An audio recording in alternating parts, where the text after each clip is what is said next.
पौराणिक ग्रंथों में भगवान और उनके भक्तों से जुड़े कई किस्से और कथाएं वर्णित हैं। उन्हीं में से एक है श्री कृष्ण और उनके भक्त सूरत की कथा।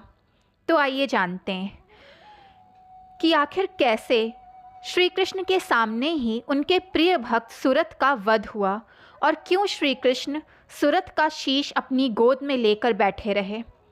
ये कथा महाभारत काल की है, जब कृष्ण दर्शन को व्याकुल उनके भक्त सूरत ने अर्जुन से युद्ध करना तक स्वीकार कर लिया था। हालांकि श्री कृष्ण ने इस युद्ध को रोकने का बहुत प्रयास किया, लेकिन सूरत की भक्ति के आगे श्री कृष्ण भी हार मान गए। दरअसल हुआ यूँ कि महाभारत युद्ध के बाद जब युधिष्ठिर ने अश्वमेध यज्ञ करने के बाद यज्ञ का घोड़ा भ्रमण के लिए छोड़ा, तब चंपकपुरी के राजा हंसध्वज और उनके पुत्र सूरत ने श्री कृष्ण के दर्शन की लालसा से अश्वमेध यज्ञ के घोड़े को पकड़ लिया।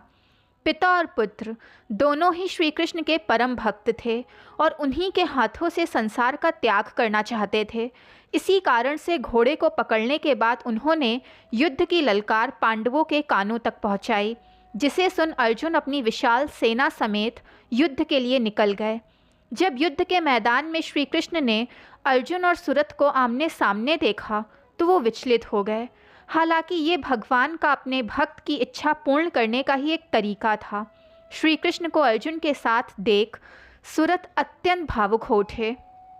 श्री कृष्ण ने भी अपने भक्त के हाव भाव और उसकी भक्ति पहचान ली और अर्जुन को युद्ध से लेकर लौटने लगे। अर्जुन को कुछ समझ नहीं आ रहा था कि ये हो क्या रहा है और क्यों कृष्ण उन्हें सूरत से युद्ध नहीं करने देना चाहते। तो वहीं दूसरी ओर सूरत ने जैसे ही श्री कृष्ण को लौटते हुए देखा, वो समझ गए कि ये उनका उद्धार श्री कृष्ण के हाथों संभव नहीं। लिहाजा उन्होंने अर्जुन का बहुत देर तक और बहुत दूर तक पीछा किया और अर्जुन को युद्ध के लिए ललकारने लगे।